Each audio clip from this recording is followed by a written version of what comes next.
우리 권사님 찬양하는 모습을 보면서 회복은 이런 거야 가르쳐 주시는 권사님이 무척 힘든 고난의 시간이 있었거든요. 하나님이 치유하시고 도우시고 회복하셨어요. 이렇게 역사하신 하나님을 뜨겁게 찬양할 수 있으니 우리 모두의 기쁨이요 행복입니다. 감사합니다.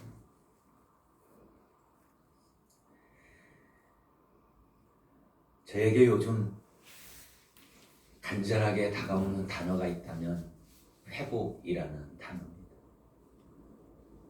어쩜 저만의 간절한 소원이 아니고 우리 모두의 소원이 아닌가 그런 생각이 듭니다. 일상이 회복되기를 바라고 직장 생활이 회복되기를 바라고 또 가정에서의 생활이 또 회복되기를 바라고 또 일하는 분들은 매상도 회복이 되기를 바라고 실적도 회복이 되기를 바라고 또 봉사도 이렇게 회복이 되기를 바라고 또 우리 신앙생활도 회복되기를 바라고 충만한 삶이 우리 가운데 회복되기를 소망합니다. 그래서 늘 이렇게 기도할 때마다 회복에 대한 기도를 하게 되는데요. 우리에게 온전한 회복이 있다면 그건 어떤 모습일까요? 그 회복은 어디로부터 오는 걸까요? 그 회복은 언제 오는 걸까요? 오늘 하나님께서 온전한 회복이 무엇인지, 그 회복은 어디로부터 오는 것인지, 그 회복은 언제 이루어지는지 그것을 오늘 우리에게 가르쳐 주고 있습니다. 오늘 우리가 읽은 이 본문의 말씀은 이스라엘의 미래가 아주 깜깜할 때 하나님께서 이사야를 통해서 주신 약속의 말씀입니다. 하나님께서 이사야를 통해서 이 메시지를 주실 때 남유다는 바벨론의 멸망하기 바로 직전이었습니다. 그러니까 그 당시는 북이스라엘은 아수르에 의해서 멸망을 당했고 남유다만 남아 있었는데 그 남유다마저도 위기에 처하게 되었습니다. 바벨론의 세력이 점점 강해지면서 그 이웃 나라들을 침략하는 것입니다. 그래서 남유다의 백성들은 불안과 두려움 속에서 잠 못 이루는 밤을 보내고 있었습니다. 이때 하나님께서 이사야 선지자를 통해서 말씀을 주셨어요. 1절입니다. 같이 보겠습니다. 주 여호와의 영이 내게 내리셨으니 이는 여호와께서 내게 기름을 부으사 가난한 자에게 아름다운 소식을 전하게 하여 하심이라. 나를 보내사 마음이 상한 자를 고치며 포로된 자에게 자유를 갇힌 자에게 노임을 선포하며 이렇게 말씀하시는데 하나님은 진정한 희년이 올 것이라고 하시면서 마음이 상한 자를 고치시고 포로된 자에게는 자유를 주시고 그리고 갇힌 자에게는 해방을 주실 것이라고 말씀하십니다. 그리고 또 3절에 이렇게 말씀하셔요. 무릇 시온에서 슬퍼하는 자에게 화관을 주어 그 죄를 대신하며 기쁨의 기름으로 그 슬픔을 대신하며 찬송의 옷으로 그 근심을 대신하시고 그들이 의의 나무 곧 여호와께서 심으신 그 영광을 나타낼 자라 일컬음을 받게 하려 하시니라. 하나님 이렇게 약속하시는데 죄를 쓰고 탄식하는 자에게는 빛나는 화관을 씌워주시고 슬픔으로 통과하는 사람에게는 기쁨으로 충만하게 해주시고 근심과 걱정에 침울한 사람에게는 은혜의 찬송이 울려 퍼지게 하리라. 그렇게 하나님이 약속하십니다. 그리고 또 4절에 보면 이렇게 말씀하셔요. 그들은 오래 황폐화했던 곳을 다시 쌓을 것이며 옛부터 무너진 곳을 다시 일으킬 것이며 황폐한 성읍고 대대로 무너져 있던 것들을 중수할 것이며, 이런 말씀입니다. 오랫동안 허물어진 곳들이 있느냐, 내가 다시 쌓을 것이다. 심하게 무너진 곳들이 있느냐, 내가 다시 일으킬 것이다. 대대로 황폐된 곳들이 있느냐, 내가 다시 신축할 것이다. 그렇게 하나님께서 말씀하십니다. 이 말씀은 전체적으로 무너진 예루살렘을 하나님의 능력의 손길로 온전하게 회복시킬 것이라. 그래서 다시 이스라엘 백성들이 충만한 삶을 살게 될 것이라고 우리 하나님께서 그렇게 약속하십니다. 사랑하는 교회 여러분, 이 소식보다 더 희망적인 소식이 있을까요? 이 소식보다 더 감격적인 소식이 있을까요? 이 소식보다 더 가슴 벅찬 소식이 있을까요? 모든 것을 온전하게 회복하시겠다는 이 약속, 충만한 삶을 다시 회복하시겠다는 이 약속, 이 은혜의 약속이 우리나라와 열방 그리고 여러분 가정과 일터에 가득하기를 축복합니다.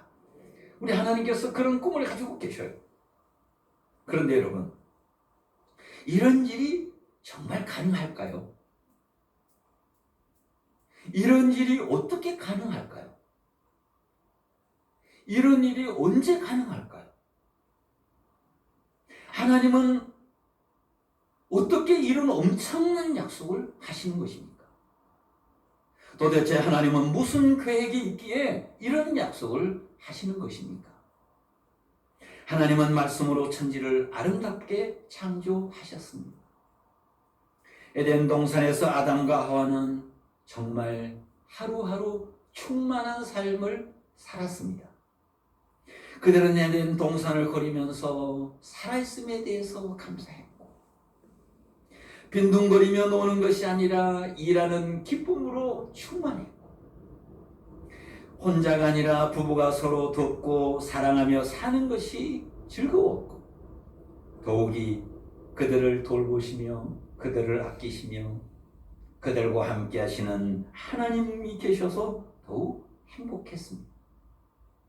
그런데 어느 날 사탄의 미혹으로 범죄한 후에 이들은 에덴 동산에서 쫓겨나게 되었고 모든 것은 변화되었습니다. 매일 땀 흘려 일하는 노동은 그들에게 탄식이 되었고, 부부가 한 집에 사는 것이 고통이 되었고, 매일의 삶은 근심과 걱정의 연속이 되었습니다. 하루하루 평안한 안식과 자유를 누리지 못하고 고달픈 인생을 살게 된 것입니다. 창세 이후로 인간은 늘 이런 고통 속에서 살아왔습니다.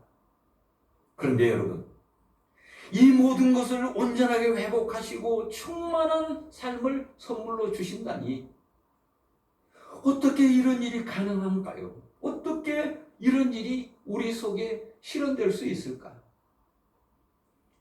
언제 이런 일이 가능할까요? 하나님은 도대체 무슨 계획을 가지고 계셔서 이런 말씀을 하실까요?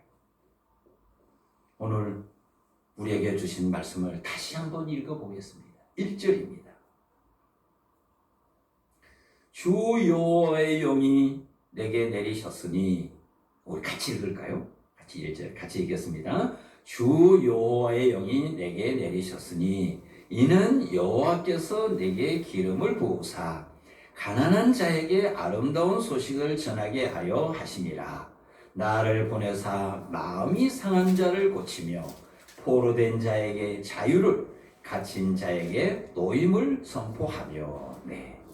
여기 보면 주 여호와의 영이 내게 내리셨으니 이는 여호와께서 내게 기름을 부으사, 이렇게 말씀했는데요.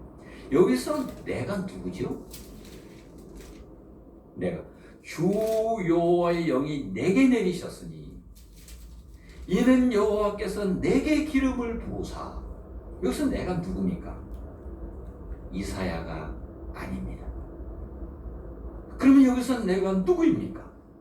여러분 놀라지 마십시오. 여기서 말하는 내가 자신이라고 주장하는 분이 있습니다. 그분이 누구십니까? 그분이 바로 예수 그리스도입니다. 예수님은 하나님께서 여기서 말하는 내가 바로 자신이라고, 당신이라고 말씀하셨습니다. 누가복음 4장에 보면 이런 말씀이 있어요. 제가 한번 읽어보겠습니다. 16절에 주의 성령이 내게 임하셨으니 이는 가난한 자에게 복음을 전하게 하시려고 내게 기름을 부으시고 나를 보내사 포로된 자에게 자유를, 눈먼 자에게 다시 보게 함을 전파하며 눌린 자를 자유롭게 하고 주의 은혜의 해를 전파하게 하려 하심이라 하였더라. 책을 덮어 그 맡은 자에게 주시고 앉으시니 회당에 있는 자들이 다 주목하여 보더라. 이에 예수께서 그들에게 말씀하시되 이 글이 오늘 너희 귀에 응하였느니라 하시니, 여기 이 글이 오늘 너희 귀에 응하였느니라. 이 말씀의 뜻이 무엇입니까? 이 말씀의 뜻은 이사야의 글이 오늘 예수님께 응답이 되었다는 것입니다. 예수님이야말로 하나님께서 이사야를 통해서 약속하신 바로 그 사람이라는 뜻입니다. 사랑하는 교회 여러분, 어떻게 우리는 참된 자유를 누릴 수 있습니까? 어떻게 우리는 슬픔이 아니라 기쁨으로 살 수 있습니까? 어떻게 우리는 근심 걱정이 아니라 감격의 찬양을 부르며 살 수 있습니까? 하나님은 예수 그리스도를 통해서 이 은혜를 베푸시기로 계획하셨습니다. 그리고 마침내 때가 되어 예수님을 이 땅에 보내신 것입니다. 그리고 예수님은 사랑하는 가족을 잃고 슬퍼하는 이들을 찾아다니며 위로하셨습니다. 예수님은 맹인이나 나환자처럼 절망하는 이들을 찾아가셔서 빛나는 새로운 인생을 열어주셨습니다. 예수님은 길을 잃고 방황하는 이들을 찾아가셔서 참된 진리를 가르쳐 주셨습니다. 사랑하는 교회 여러분, 믿음이 무엇입니까? 이 예수 그리스도를 구원자로 모시고 사는 것입니다. 믿음이란 다른 게 아니고 예수 그리스도를 나의 구원자로 모시고 사는 것입니다. 구원자가 있는 사람은 언제나 치유와 회복이 있습니다. 이것이 매일 매 순간 에덴의 삶, 그 에덴의 충만한 삶을 회복하는 길입니다. 여러분, 이 은혜가 있기를 축복합니다.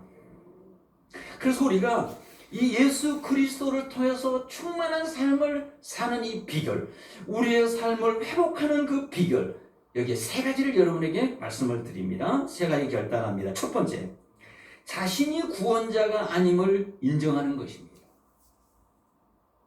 여러분, 제가 질문을 한번 해보겠습니다. 여러분은 스스로 슬픔과 절망으로부터 여러분을 자유롭게 할 수 있습니까? 여러분은 스스로 불안과 두려움으로부터 여러분을 자유롭게 할 수 있습니까? 여러분은 스스로 분노와 미움으로부터, 죄와 허물로부터, 죽음의 공포로부터 여러분을 자유롭게 할 수 있습니까? 한 회사를 경영하시는 분의 그 인터뷰 기사를 제가 보았습니다. 이렇게 써 있었어요. 나는 건실한 중소기업을 경영하고 있습니다. 나는 심각한 질병이 없고 건강합니다. 나의 자녀들도 학교에서 공부 잘하고 있습니다. 나는 지역사회에서 인정받는 사람입니다. 나는 정말 능력이 탁월하다고 확신합니다. 그러나 삶을 정말 잘 살고 있는지 잘 모르겠습니다. 내가 가고 있는 이 길이 정말 옳은 길인지도 잘 모르겠습니다. 앞으로 우리 회사가 어떻게 될지 그 미래도 잘 모르겠습니다. 나는 내색은 하지 않지만 늘 불안하고 초조합니다. 이것이 인간의 현 주소입니다. 여러분, 나의 성공도, 나의 업적도, 나의 명성도, 나의 재산도, 나의 경험도, 나의 지식도, 그 어느 것도 나의 불안과 두려움, 근심, 걱정, 슬픔, 좌절로부터 자유롭게 할 수 있습니까? 불가능합니다. 이유가 무엇입니까? 내가 구원자가 아니기 때문에 그렇습니다. 내가 나를 구원할 능력이 없기 때문에 그렇습니다. 내가 가진 그 어떤 것도 나를 구원할 능력이 없습니다. 우리는 이제 자신의 능력 있는 것으로 착각하고 살았던 삶에서 깨어나야 됩니다. 혹시 인생이 왜 이렇게 내 마음대로 되지 않는 거야? 그래서 속상해 하시는 분이 있습니까? 인간관계가 왜 이렇게 어려워? 혹시 여러분의 마음에 미움과 분노가 가득하신 분이 있습니까?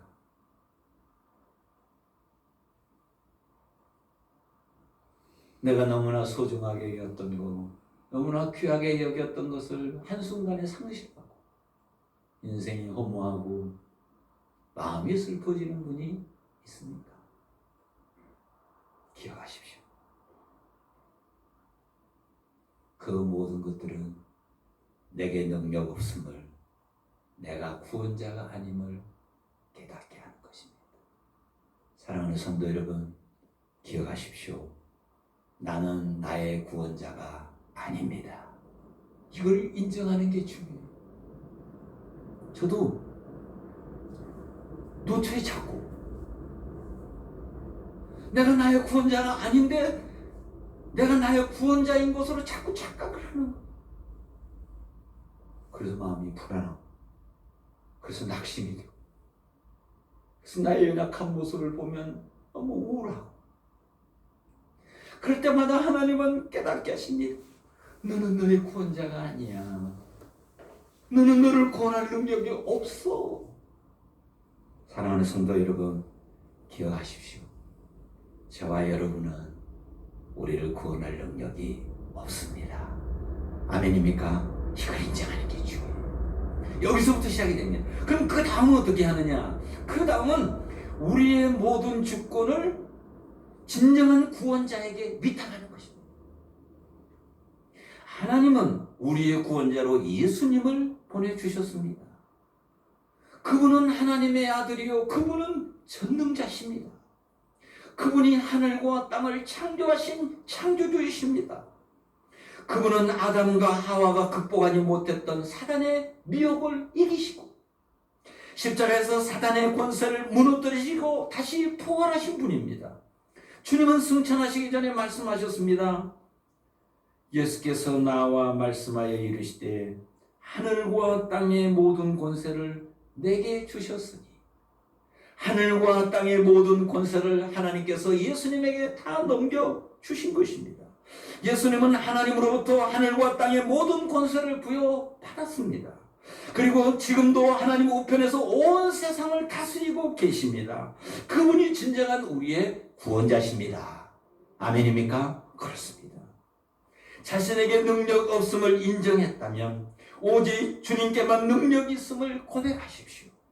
더 이상 능력 없는 자신을 의지하지 마시고 나의 구원자 되시는 주님을 의지하기로 결단하시기를 바랍니다. 그리고 그분께 나의 모든 주권을 위탁하는 것입니다.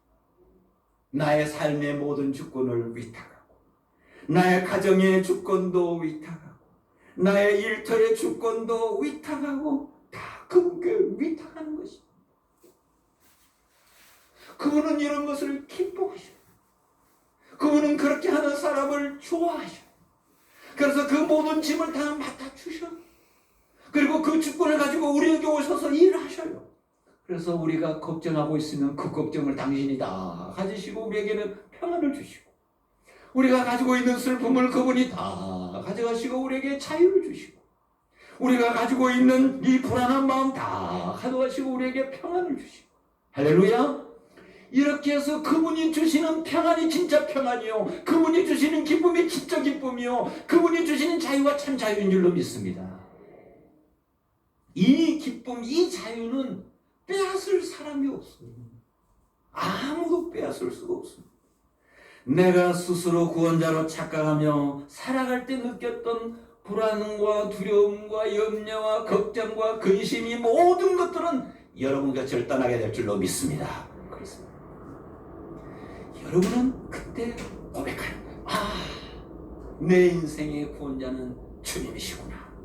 주님만이 나의 구원자십니다. 주님 외에는 다른 이가 없습니다. 여러분, 이 고백이 터져나올 때 여러분의 가슴 속에는 벅찬 감격이 있게 되고 여러분의 가슴 속에는 뜨거운 감격이 솟아오를 줄로 믿습니다. 최고의 기쁨. 이 기쁨 빼앗을 사람이 없습니다. 그 다음은 어떻게 해야 되나요? 그 다음은 언제나 그 주님의 은총 아래 머무는 것입니다. 여러분 마음속에 인생의 충만함을 경험하고 싶습니까? 인생의 참 만족을 누리며 살고 싶습니까? 인생의 참 행복을 누리고 싶습니까? 그렇다면 하나님의 아들 예수 그리스도의 은총 아래 머무시기를 축복합니다. 여기 있어요. 창세 이래로 인간은 늘 고통 속에서 살아왔습니다. 그런데요, 순간순간 그 어려움 속에서 자유와 평안과 기쁨을 누리고 살아갔던 사람들이 있어요. 그 사람들이 대표적으로 믿음의 사람으로 아브라함, 모세, 여호수아, 사무엘, 다윗, 다니엘, 이런 사람들입니다. 잘 보셔요. 이분들은 호화로운 궁궐에서 모든 것이 다 갖춰진 데 사는 사람들이 아닙니다. 우리가 잘 알듯이 아브라함은 정든 고향을 떠나 낯설은 땅에서 외롭게 삶을 살아가던 사람이었습니다. 모세는 메마른 광야에서만 80년의 세월을 산 사람이에요. 다니엘은 바벨론에서 포로로 젊은 시절을 보낸 사람입니다. 다윗은 망명자로 떠돌며 도피 생활을 했던 사람입니다. 정말 우리들처럼 풍파 많은 세상에서 살았습니다. 그런데요, 이분들은 남모르는 비밀한 자유와 안식을 누리며 살았습니다. 어떻게 가능했을까요? 모아둔 재산이 많았습니까? 특별한 재능이 있었습니까? 남다른 지식이 있었습니까? 부모를 잘 만났습니까? 아닙니다. 그들은 자신이 인생의 구세주가 아닌 것을 깨달았습니다. 그리고 인생의 주인을 알았습니다. 그리고 인생의 모든 짐을 그분께 위탁했습니다. 그리고 그분이 주시는 자유와 안식을 누리며 살았습니다. 여러분, 이 은혜가 있기를 축복합니다. 이게 중요합니다. 그리고 그분의 은총 아래 머무는 것입니다. 신비한 것은 그들이 인생의 고비를 만날 때마다, 위기를 만날 때마다 언제나 하나님께서 그들과 동행해 주셨고, 언제나 하나님이 그들을 보호해 주셨고, 언제나 하나님이 그들을 인도해 주셨습니다. 그래서 그들에게 하나님의 손길이 안식이었고, 하나님의 손길이 평안이었고, 하나님의 손길이 행복이었습니다. 참된 안식은, 참된 평안은, 참된 소망은, 참된 기쁨은 모두가 다 하나님의 은총 아래 있습니다. 사랑하는 성도 여러분, 이 믿음이 확고하기를 축복합니다. 여기 온전한 회복이 있는 것. 1년이 지나서 회복이 되는 게 아닙니다. 10년 지나면 회복이 되는 게 아닙니다. 지금 이 순간입니다. 나의 구세주, 나의 구주를 알고 그분을 나의 구주로 영접하고 그분에게 내 모든 것을 위탁하는 그 순간부터 여러분의 자유와 평화가 임할 줄로 믿습니다. 사랑하는 교회 여러분, 더 이상 자신의 능력으로 온전히 회복되려고 하는 그 노력을 포기하십시오. 그분의 주권을 인정하고 그분의 은혜 안에 머물고 그분의 인도하심을 따르시기를 축복합니다. 인생은 마치 강물과 같다. 그렇게 말하는 사람들이 많이 있습니다. 우리가 삶을 살아가다 보면 강물처럼 그저 조용하게 소리 없이 흐르는 경우도 있고, 또 어떤 경우에는 바람이 불고 거기에 거친 파도가 일고, 때로는 홍수가 나기도 하고, 때로는 가뭄이 오기도 하고. 그러나 중요한 것은 그 모든 순간에 언제나 나와 함께 하시며 동행하시는 분이 있다는 것입니다. 여러분의 인생 다 하는 그날까지 힘든 일, 어려운 일, 슬픈 일 밀려올 때마다 언제나 여러분 곁에서 함께 아픔을 나누며 격려하며 위로하며 새 힘을 주시는 그분을 만나시기를 축복합니다. 거기에 진정한 평안이 있고, 거기에 진정한 행복이 있고, 거기에 가슴 뛰는 기쁨이 있는 것입니다. 사랑하는 성도 여러분, 우리의 오신 우리 주님으로 인하여 온전히 회복되어 충만한 삶을 살아가시기를 축복합니다. 기도하시겠습니다. 하나님 아버지, 우리의 연약함을 너무나 잘 아시는 우리 하나님 아버지, 우리의 능력 없음을 너무나 잘 아신 우리 하나님 아버지, 우리에게 하나님의 아들 예수 그리스도를 우리의 구원자로 보내주시고 오늘의 삶을 이끌어갈 수 있도록, 우리의 모든 짐을 다 맡을 수 있도록 그렇게 역사하시고, 우리는 그 은총 안에서 자유와 평안과 기쁨을 누리게 하신 하나님 고맙습니다. 성령 하나님 간절히 구합니다. 이 엄청난 은혜를 입은 우리가 놓칩니다. 깜박깜박 놓칩니다. 우리의 구원자 주님을 바라보는 눈길을 놓칩니다. 늘 성령이 깨워주셔서 우리의 구원자를 바라보게 하옵소서. 그분께 모든 것을 위탁하게 하옵소서. 그리고 우리는 그 은총 아래서 마음껏 기쁨과 즐거움과 자유를 누리도록 역사하여 주옵소서. 우리 주님 예수 그리스도의 이름으로 기도합니다. 아멘.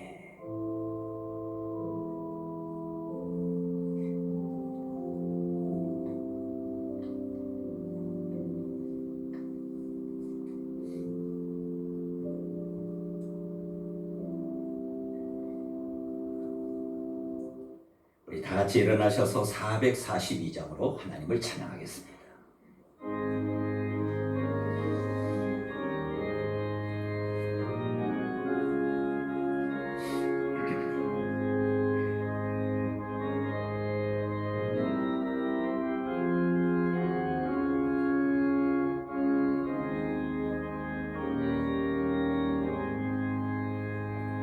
저 장미꽃 위에 있을 아직 맺혀 있는 그때에 귀에 어린이 소리 들리니 정성 공명하나 주님 나와 동행이라면서 나를 친구 삼으셨네. 우리 서로 받은 그 기쁨은 알 사람이 없도다. 그 천한 주의 음성 우는 새도 잠잠케 한다. 내게 들리던 주의 음성이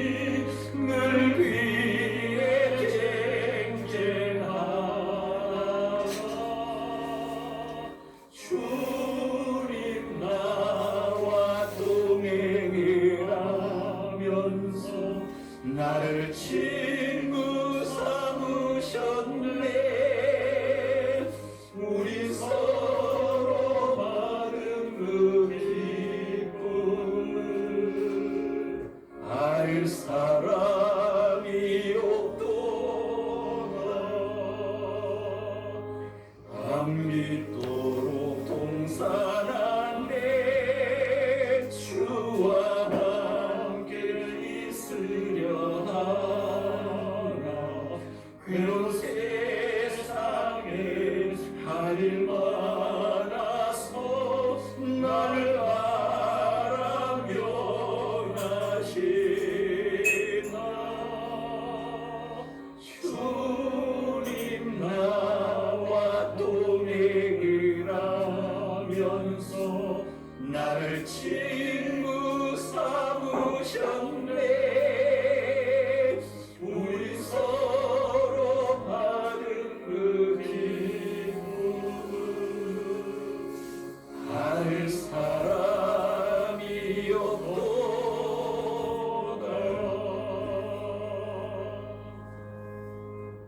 이제는 무수한 죄악 가운데서 우리를 구원해 주신 우리 주님 예수 그리스도의 은혜와 우리 하나님 아버지의 극진하신 사랑과 성령의 교통하시며 축복하시며 길부시며 오늘 또 예배하는 우리 성도들 그리고 그 가정과 일터 그리고 우리 나라 열방 위에 여도 영원까지 함께 하시길 간절히 축원하옵나이다. 아멘.